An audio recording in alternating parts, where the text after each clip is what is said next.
Hello Subrahmanyam from Suman TV. November నెల రాగానే ఫార్మాకి సంబంధించి డాక్టర్లకు సంబంధించి గుర్తొచ్చేది ఏంటి అంటే డయాబెటీస్ అవేర్నెస్ గురించి. ఇండియాలోనే కాదు ప్రపంచం మొత్తం మీద. ఇప్పుడు డయాబెటీస్ అనగానే మీకు తెలిసిన విషయం ఏంటంటే డాక్టర్లను కలుస్తారు, డాక్టర్లు మెడిసిన్స్ రాస్తారు, తర్వాత డైటీషియన్స్ని కలుస్తారు, వాళ్ళు ఎలాంటి ఆహార నియమాలు పాటించాలో చెప్తారు. వీటన్నిటిని పాటించిన తర్వాత మీ శరీరంలో ఉండే ఈ చక్కెర స్థాయిలు పెరుగుతున్నాయా తగ్గుతున్నాయా అనే దాని గురించి ఎలా తెలుసుకోవాలి? అలా తెలుసుకోకుండా ఉంటే జరిగే నష్టాలు ఏంటి? అలా తెలుసుకోవడానికి ఉన్న అవకాశాలు ఏంటి? వీటన్నిటి గురించి తెలుసుకోవడానికి మనతో పాటు ఈరోజు పవన్ గారు అని ఆయన ఉన్నారు. ఆయన వచ్చి ప్రోమియో థెరపెటిక్స్ నుంచి కమర్షియల్ డైరెక్టర్గా ఉన్నారు. గత 14 సంవత్సరాల నుంచి మెడికల్ డివైజెస్లో పనిచేస్తున్నారు. ఆయన ద్వారా దీనికి సంబంధించి మనం తెలుసుకుందాం. హలో పవన్ గారు, నమస్కారం అండి.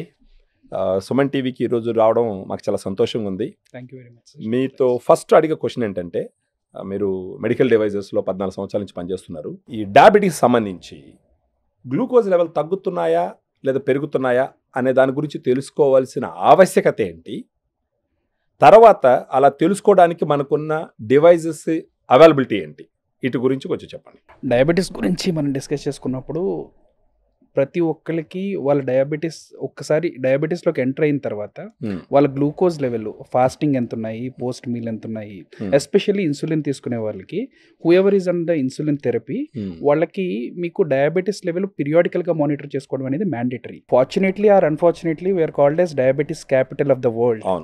So we cannot avoid that word, but we cannot periodical testing is the only way to eradicate diabetes. Okay. And to do this మనకేంటంటే ఒక రోజుకి 2 నుంచి 3 సార్లు మినిమం టెస్ట్ చేసుకుంటూ ఉండాలి సార్. ప్రతిరోజు whoever is on the insulin therapy, it is in accordance to the guide lines sir. ఒక 2 నుంచి 3 సార్లు they should monitor their glucose level. ఎందుకంటే మనకి ఒక డయాబెటీస్ వచ్చింది, ఇట్స్ నాట్ లైక్ ఒకసారి వచ్చింది ఏదో హార్ట్కి స్టంట్ వేసుకున్నామో వెళ్ళిపోయింది అన్నట్టు కాకుండా, డయాబెటీస్ అనేది ఇట్స్ లైక్ ఎవ్రీ డే అది చేంజ్ అవుతూ ఉంటుంటుంది. సో మీరు you should keep a track of your health, you should keep a track of your diabetes. So దానికి రికమెండెడ్ డోసేజ్ వచ్చి ఒక 2 to 3 times మినిమల్. రోజు 2 నుంచి 3 సార్లు టెస్ట్ చేసుకోవాలి. అంటే ప్రాక్టికల్ గా అంతా మనం కూడా చూస్తుంటాం, మన నెలలో కూడా ఎవరైనా ఉంటారు. అవును సార్. రోజుకి అన్ని సార్లు చెక్ చేసుకునే పరిస్థితి లేనప్పుడు కనీసం ఎన్ని రోజులకు ఒకసారి లేదా రోజుకి ఒకసారి కంపల్సరీ చెక్ చేసుకోవాలన్నా, లేదంటే 2-3 రోజులు గ్యాప్ ఇచ్చి? ప్రాక్టికల్ సినారియోలో చెప్తున్నాను నేను, గైడ్ లైన్స్ ప్రకారంగా. ప్రాక్టికల్ సినారియో అంటే సార్ ఇది ల్యాక్ ఆఫ్ అవేర్నెస్ అండి, అంతకు మించి ఏం కాదు. ఒకసారి అవేర్నెస్ అంటూ ఉందంటే పీపుల్ జనం ఏంటంటే they will start testing in the fasting. ఒకసారి ఫాస్టింగ్ మీది పికప్ అయింది డయాబెటీస్ అంటే దెన్ ఈ ఫాస్టింగ్ డయాబెటీస్ రీడింగ్ మీకు డాక్టర్కి రీచ్ అయినప్పుడు he will recommend your doses. And దాని తర్వాత పోస్ట్ మీల్ చేసిన తర్వాత how is your diabetes. So ఇవన్నీ టెస్ట్ చేసుకోవడానికి అన్లైక్ అదర్ డివైజెస్, డయాబెటీస్లో you have a device for glucose meter for the home testing. So మీకు బ్లడ్ ప్రెషరు, గ్లూకోజ్ తప్ప అంత ఫ్రీక్వెంట్గా టెస్ట్ చేసుకోవాల్సిన డివైజెస్ ఏవి ఉండవు. మీ ఒంట్లో ఈ 2 పారామీటర్సే. సో మీరు చెప్పేది ఏంటంటే మన ప్రేక్షకులకి బీపీ ఒకటి ఫ్రీక్వెంట్గా చెక్ చేసుకుంటుండాలి, తర్వాత షుగర్ లెవెల్స్ ఫ్రీక్వెంట్గా చెక్ చేసుకుంటుండాలి. సో ఇవి రెండు పారామీటర్సే మీ బాడీలో తరచుగా మారే పారామీటర్స్. మిగిలినవన్నీ కూడా ఆల్మోస్ట్ కాన్స్టెంట్ పారామీటర్స్. కొంత టైం తీసుకుంటుంది, మీకు పెరగడానికన్నా టైం తీసుకుంటుంది, మీకు తగ్గడానికన్నా టైం తీసుకుంటుంది. బీపీ, షుగర్ వచ్చేసరికి it will have more impact on your health system. Any time పెరగచ్చు, ఎనీ టైం తగ్గొచ్చు. సో ఇక్కడ ప్రమాదకరం ఏంటంటే మీకు డయాబెటీస్ వచ్చేసరికి ఎక్స్ట్రీమ్ గా తగ్గిపోయినా ప్రమాదమే, అది ఎక్స్ట్రీమ్ గా పెరిగిపోయినా ప్రమాదమే. మీరు జనరల్ గా అనుకుంటారు డయాబెటీస్ ఎందుకు ఎక్స్ట్రీమ్ గా తగ్గిపోతుంది అంటే, జనరల్ గా చాలా మంది ఇన్సులిన్ డోసెస్ మీద ఉంటారు. ఒకసారి ఇన్సులిన్ డోసెస్ మీద వెళ్ళినప్పుడు వాళ్ళ అవేర్నెస్ సరిగ్గా లేక వాళ్ళు ఏమనుకుంటారు, ఇప్పుడు ఒక పెద్దోళ్ళు ఉన్నారు, ఆయన ఏమనుకుంటాడు నాకు షుగర్ నార్మల్గా 100 ఉంటుంది కదా, లేకపోతే 110 ఉంటుంది కదా అని ఒక ఎస్టిమేట్ చేసుకుంటాడు. ఒక ఎక్స్ పాయింట్ పెట్టుకుని ఇన్సులిన్ చేసుకుంటాడు. సో నిజంగానే అతనికి డయాబెటీస్ తక్కువలో ఉందనుకోండి, he will fall short of sugar and ఆటోమేటిక్గా ఇన్సులిన్ వర్క్ చేసేసరికి he gets in to awkward situation. So అటువంటి అవాయిడ్ చేయడానికి frequent testing is mandatory sir. To do this kind of testing, we have 3 different varieties of testing. అంటే glucose ని check చేసుకునే ఈ glucometers అని అంటారు కదా, 3 రకాలు ఉంటాయి. అవి 3 రకాల డివైజెస్ ఉంటాయి సార్, టోటల్ ఎకో సిస్టమ్ ని కంట్రోల్ చేసేవి.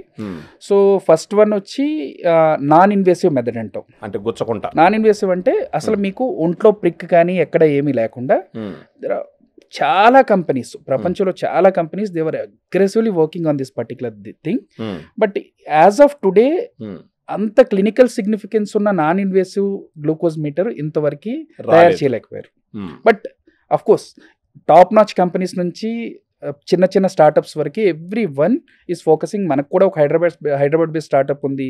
They have received funding on the Indian Shark Tanks and they are also working on the non invasive funding కూడా వచ్చింది. దాని మీద వర్క్ చేస్తా అంటే గుచ్చుకునే అవసరం లేకుండా షుగర్ లెవెల్ ని రికార్డ్ చేసే విధానం. That is one thing. Non invasive లో యాజ్ ఆఫ్ నౌ అంత మూమెంటం లేదు కాబట్టి దెర్ ఆర్ సెకండ్ మెథడ్ ఏంటంటే it's called as minimally invasive, కొంత గుచ్చుకునే. సో ఎందుకంటే ఇది డే టు డే చేసుకునే టెస్ట్ కాబట్టి సో ఎంత తక్కువ పెయిన్ తో టెస్ట్ పూర్తయితే మీకు అంత బెనిఫిషియల్ అనేసి. సో ఈ మినిమల్ ఇన్వేసివ్ లో ప్రూవెన్ కాన్సెప్ట్ వచ్చి blood glucose meter. Okay. So ఇది దగ్గర ఒక 25-30 years నుంచి అగ్రెసివ్ గా అన్ని కంట్రీస్ లో యూజ్ చేస్తున్నారు. ఇండియాలో కూడా దీని యూసేజ్ చాలా చాలా చాలా చాలా పెరిగింది. సో ఇది అవేర్నెస్ పెరిగే కొద్ది, పేషెంట్స్లో అవేర్నెస్ పెరిగే కొద్ది the more they start using the glucose meter. And glucose strip test చేసుకునేది వాళ్ళ హెల్త్ కోసం అనేది they will get to know. అవును, వాళ్ళు అర్థం చేసుకోవాలి. సో అంటే మీరు చెప్పేది ఏంటి అంటే ఇప్పుడు ఏదైనా ఒక డాక్టర్ దగ్గర పోయినారనుకోండి, డాక్టర్ వచ్చేసి మీరు గ్లూకోజ్ మీటర్ కొనుక్కోండి అన్నారనుకోండి, జనరల్గా పేషెంట్ మైండ్ సెట్ ఎట్లుంటుందంటే మళ్ళీ ఇంకో ఖర్చు పెంచే పని చెప్తున్నాడు ఈయన అన్నట్టుంటుంది. అవునండి.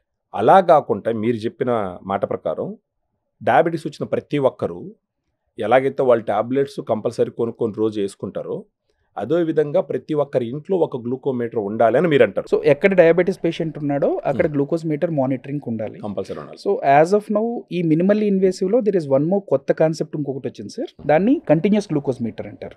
మీరు వినే ఉంటారు. ఇదేంటంటే ఇది ఎప్పుడు మీరు అన్నట్టు రోజు పొడుచుకునేది కాకుండా ఒకసారి పొడుచుకుంటే ఆ ప్యాచ్ మీకు బాడీ మీద ఉండిపోతుంది. Then it will keep on tracking అనమాట. మీకు ఈ బాడీ మీద ఈ ప్యాచ్ ఉండిపోయి మీకు ఎప్పుడు డే అంతా షుగర్ లెవెల్ ఎక్కడ డిప్ అయింది, ఎక్కడ పిక్ అయింది, it will create a graph on your mobile. స్నానం చేసేటప్పుడు ఏం ప్రాబ్లం లేదు సార్. అది వాటర్ రెసిస్టెంట్ చిప్ ఉంటుంది లోపల. So it will transmit the data using the Bluetooth and ఇంతకు ముందు కొన్ని చిప్స్ వచ్చినాయి, it will transmit the data using NFC. ఈ రెండింటితో డేటా యూజ్ చేసేటప్పుడు this is like a diabetes మీకు తెలుసున్నది lifestyle disease. It is not like ఏదో ఒకసారి సడన్ గా వచ్చేసేది అది కాదు. It's lifestyle. It's because of the lifestyle. అంటే ప్రాపర్ గా ఇది యూజ్ చేసుకుని వాళ్ళ life style change చేసుకున్నారనుకోండి. Say for example ఇప్పుడు ఒక పర్సన్ ఉన్నాడు, ఉదయం అతను 8కి బ్రేక్ఫాస్ట్ చేస్తున్నాడు. సో అతని లైఫ్ స్టైల్ ఏంటంటే 10కి 10:30కి బ్రేక్ఫాస్ట్ చేయడం అలవాటు అయిపోయింది. సో అతను 8కి బ్రేక్ఫాస్ట్ తీసుకొస్తే అతను డయాబెటీస్ రెగ్యులేట్ అవుతుందా? సో అతనే ఒక 12కో 12:30కో భోజనం చేయాలి, మధ్యాహ్నం లంచ్ చేయాలి. సో అటువంటిది అతను 3 o'clockకో 4 o'clockకో లంచ్ చేయడం మొదలు పెట్టాడు. He is having severe stress. ఇవన్నీ కూడా ఈ కంటిన్యూస్ గ్లూకోజ్ మీటర్ మానిటర్ చేసి it will transmit to your mobiles. Record అవుతుంది. సో రికార్డ్ అయినప్పుడు మీ డాక్టర్ కి it is easy to monitor your health. మీరు డాక్టర్ కలిసినప్పుడు ఈ record he just show the record. So రోజుల పరంగా ఇళ్లలో ఉన్న గ్లూకోజ్ లెవెల్ పెరుగుతుందా, తగ్గుతుందా, స్టడీగా ఉందా, ఇవన్నీ డాక్టర్ అర్థం చేసుకుంటే ఒక రైట్ టు మెడిసిన్ రాసేదానికి ఆయనకి అవకాశం ఉంది. 100%. ఇది minimally invasive testing method sir. CGM అంటారు. అదే CGM, కంటిన్యూస్ గ్లూకోజ్ మానిటర్ అంటే. సో ఇదేంటంటే ఇప్పటికి యాజ్ ఆఫ్ నౌ ఇది హై లెవెల్ పీపుల్ ప్రొడక్ట్. ఎంత ఉంటుందండి అది? 1 week టెస్టింగ్ కాస్ట్ వచ్చి మీకు 3,000 నుంచి 3,500 రూపాయలు పడుతుంది. అచ్చా, అంటే నెల మొత్తం మీద ఒక 12,000 నుంచి 14,000 దాకా పడుతుంది. ఇప్పుడు మోస్ట్ రీసెంట్ గా మీరు చూసే ఉంటారు అల్ట్రా హ్యూమన్ అని, హెల్దీఫై అని, వీళ్ళంతా కూడా ఏం చేస్తున్నారంటే they are giving this patches and they are monitoring. దాంతో పాటే they will monitor your health, they will prepare whatever the diet you need, all these things they'll be monitoring anamata. Okay. So ఇది వచ్చి minimally invasive method sir. అంటే ఇంకొకటి conventional traditional method ఏంటంటే it's a fully invasive. మనం హాస్పిటల్కి వెళ్ళినప్పుడు they draw the blood from your vein and they run it in the biochemistry. Biochemistry is one standard sir, and they run your blood in the HPLC based method.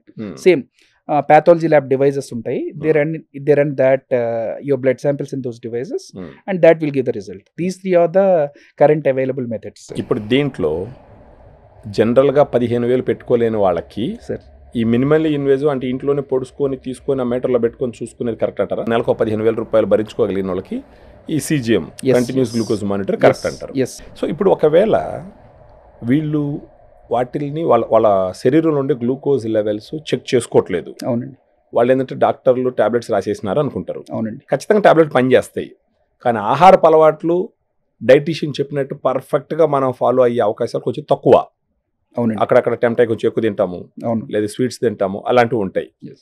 ఇలాంటి సిచ్యువేషన్లో ఈ glucometers వాడుకోకుండా వాళ్ళ glucose level monitor చేయకుండా ఉంటే జరిగే నష్టాల గురించి చెప్తారా కొంచెం? అంటే ఇది ఇమీడియట్గా ఏ నష్టం కనపడదు సార్ గ్లూకోజ్ మానిటర్ చేయకపోవడం వలన. ఈ అబ్నార్మల్ కండిషన్స్కి ఏంటంటే అన్ఫార్చునేట్గా ఇండియాలో మనకి ఒక కన్వెన్షనల్, మీకు తెలుసు ఫార్మాలో ఒక కన్వెన్షనల్ మెథడాలజీ తగ్గిపోయింది. ఏంటి, మనం జనరల్గా డెవలప్డ్ కంట్రీస్లో ఏం చేస్తారు, ఫస్ట్ మీకు ఏదో ప్రాబ్లం వచ్చింది, ఫస్ట్ డాక్టర్ని కన్సల్ట్ చేస్తారు, డాక్టర్ ల్యాబ్ టెస్ట్ రికమెండ్ చేస్తారు, ల్యాబ్ టెస్ట్ రిపోర్ట్ చూస్తారు, దాని తర్వాత అది వచ్చి ఫార్మసీలో వచ్చి డాక్టర్ ప్రిస్క్రైబ్ చేసిన టాబ్లెట్స్ కొనుక్కొని ఆ యూసేజ్ చేసుకుని వాళ్ళకి వచ్చి నీరసం తగ్గించుకుంటారు. అన్ఫార్చునేట్లీ మన కంట్రీలో ఏంటంటే వీఆర్ స్టిల్ డెవలపింగ్ కంట్రీ కాబట్టి మెజారిటీ ఆఫ్ ద పీపుల్ డాక్టర్ని ప్రిఫర్ చేసేదానికంటే దే గో టు ఫస్ట్ ఒక ఫార్మసీ స్టోర్కి వెళ్తారు. నాకు కొంచెం తలనొప్పిగా ఉంది, ఏదో టాబ్లెట్ ఇ అంటారు. సో నాకు కొంచెం కళ్ళు తిరుగుతున్నట్టున్నాయి, ఏదో టాబ్లెట్ ఇ అంటారు. All these are the repercussions of the either your glucose or your blood pressure or something. గబక్కన కళ్ళు తిరిగి పడిపోతారు, yeah. లేదంటే మంచం మీద లేసినప్పుడు తల తిరిగినట్టు ఉంటుంది, yes. ఎక్కువ సార్లు యూరిన్ పోతుంటారు, ఇవన్నీ అండర్లయింగ్ ఇష్యూస్ సార్. ఇదేంటంటే ఒక్కసారి సడన్ గా ఏదైనా జరిగినప్పుడు people will get to no, జాగ్రత్త పడరు. అట్లీస్ట్ దీనికి ఒక టెస్ట్ ఉంది సార్. ఒకవేళ ఇన్ కేస్ ఇటువంటి కొంచెం అటు ఇటుగా ఉంటాం అనే వాళ్ళకి there is a test called HbA1c. HbA1c అనేది it will give average of your 3 months glucose level. ఈ 3 months లో మీరు ఏమేమి చేసినా సరే ఇట్ విల్ అట్లీస్ట్ పీరియాడికల్ గా 3 months కి ఒకసారి HbA1c టెస్ట్ చేయించుకున్నా సరే you can have the glucose result and you can keep a track of your diabetes. ఒకవేళ గ్లూకోమీటర్స్ రోజు వాడుకునే అవకాశం లేని వాళ్ళకి, అవునండి, అంటే ఇప్పుడు ఫర్ ఎగ్జాంపుల్ ఒకవేళ రోజు కాకపోయినా కనీసం 3 రోజులకు ఒకసారి వాడుకుంటే ఏదైనా ఉపయోగం ఉంటుందా? మీరు ఒక టెస్ట్ని ఎంత ఫ్రీక్వెంట్గా చేసుకుంటే మీకు అంత అడ్వాంటేజ్. అంటే ఎలా ఉంటుందంటే అండి, సైకలాజికల్ ఇప్పుడు మీరు చూసిన రోజు గుచ్చుకుంటున్నాడు అనుకోండి, అవునండి, ఫస్ట్ గుచ్చుకోవడం సమస్య, అవునండి, ఎన్నేళ్ళు గుచ్చుకుంటాడు, అవునండి, అంటే గైడ్ లైన్స్ అలాగే చేయమని చెప్తున్నాయి. అవును. బట్ ఇంకోటి ఏంటి అంటే ఈ స్ట్రిప్స్ కాస్ట్ ఉంటుంది, ప్రతిసారి స్ట్రిప్స్ వాడాలా. అలా కాకుండా కనీసం రోజుకు ఒకసారో లేదా 3 రోజులకు ఒకసారో అటు రికార్డ్ చేసుకుంటే కొంతలో కొంత ఏదైనా ఉపయోగం, అసలు ఏం చేయకుండా ఉండేదానికన్నా ఈ విధంగా చేసుకోవడం ఏదైనా ఉపయోగం ఉందంటారా? అంటే గైడ్ లైన్స్ ప్రకారం కాకుండా ఒక ప్రాక్టికల్ సిచ్యువేషన్లో అడుగుతున్నాను. గుడ్ హ్యాబిట్స్ని తక్కువ అలవాటు చేసుకుంటాం, బ్యాడ్ హ్యాబిట్స్ని ఎక్కువ ప్రిఫర్ చేస్తాం. నిజంగా ఈ స్ట్రిప్ కాస్ట్ ఇవన్నీ ఒక పేషెంట్ మానిటర్ చేస్తే ఆయన బయటికి వెళ్ళి కలుసుకుని ఒక సిగరెట్ కాస్ట్ అంత కూడా ఉండదు అంటారు. అంత కూడా ఉండదు. సో రియాలిటీలో అంటే ఒకసారి అది కొనగానే అదేదో ఒక పెద్ద మన మంత్లీ బడ్జెట్లో ఒక ఓవర్ హెడ్ అనుకునే కంటే మంత్లీ బడ్జెట్లో మనం ఎన్ని రిపర్కేషన్స్ తగ్గించుకుంటే ఇయర్లీ ఒకసారి నువ్వు 2 సార్లు హాస్పిటలైజ్ అయ్యావు అనుకోండి, నువ్వు ఇక్కడ సేవ్ చేసిన సేవింగ్ అంతా కూడా అక్కడ వెళ్ళిపోయినట్టే కదా. అంటే periodical testing especially people with diabetes I feel it is always advisable. And I think doctor కూడా మీకు కంటిన్యూస్గా ఇది చూసుకుంటున్నారనుకోండి, అరే ఏదో ప్రాబ్లం వచ్చిందని మానిటర్ చేయగలుగుతాడు. డాక్టర్ కూడా తెలియదు అనుకోండి. ఇంతకుముందు మీకు తెలుసు, ఇప్పుడు మొబైల్ అలవాట్లోకి వచ్చిన తర్వాత ఇంతకుముందు లాగ్ బుక్స్ ఇచ్చేవారు డాక్టర్స్. ఫస్ట్ గ్లూకోమీటర్స్ వచ్చినప్పుడు, ఫస్ట్ కన్వెన్షనల్ బ్రాండ్స్ వచ్చినప్పుడు లాగ్ బుక్స్ రాసుకో, మార్నింగ్ టెస్ట్ చేసుకున్నావు ఇంత, ఈవినింగ్ టెస్ట్ చేసుకున్నావు, అదే పోస్ట్ మీల్ టెస్ట్ చేసుకున్నావు ఇంత, నైట్ టెస్ట్ చేసుకున్నావు ఇంత, లాగ్ బుక్స్ రికార్డ్ చేసి ఆ లాగ్ బుక్ చూసుకుని ప్రిస్క్రిప్షన్ ఇచ్చేవారు. సో నా ఒపీనియన్లో ఏంటంటే ఎంతవరకు minimal at least 2 times a day test అన్న చేసుకోండి, fasting, post meal, keep a track of your diabetes, stay healthy. So విన్నారు కదా మీరు, ఒక్కసారి డయాబెటీస్ వచ్చిందంటే మీరు ట్యాబ్లెట్స్కి ఎంత ఇంపార్టెన్స్ ఇస్తారో, మీరు తీసుకునే ఆహారానికి ఎంత ఇంపార్టెన్స్ ఇస్తారో, అదేవిధంగా మీ శరీరంలో గ్లూకోజ్ స్థాయిలు ఈ ట్యాబ్లెట్స్ తీసుకోవడం ద్వారా, ఆహారం తినడం ద్వారా పెరుగుతుందా తగ్గుతుందా అనేసి మానిటర్ చేసుకుంటూ అది రికార్డ్ చేసుకొని మళ్ళీ డాక్టర్ దగ్గరికి వెళ్ళినప్పుడు చూపించినారంటే టాబ్లెట్స్ పెంచాలన్నా తగ్గించాలన్నా, రాబోయే సమస్యలను ఎలా నిరోధించాలనేది డాక్టర్ గారు ఆలోచిస్తారు. సో ప్రతి ఒక్క డయాబెటీస్ వచ్చిన వ్యక్తి కంటిన్యూస్గా మీ గ్లూకోజ్ లెవెల్స్ చెక్ చేసుకోవడం చాలా చాలా అవసరం. ఇది ఒక భారం అనుకోకుండా ఒక అవసరంలాగా అనుకొని ప్రతి ఒక్కరూ గ్లూకోజ్ మీటర్ తీసి పెట్టుకొని మీ లెవెల్స్ చెక్ చేసుకుంటూ ఒక క్వాలిటీతో కూడుకున్న లైఫ్ని లీడ్ చేయాలని చెప్పేసి కోరుకుంటున్నాను. Thank you very much. Thank you అండి పవన్ గారు. Thank you.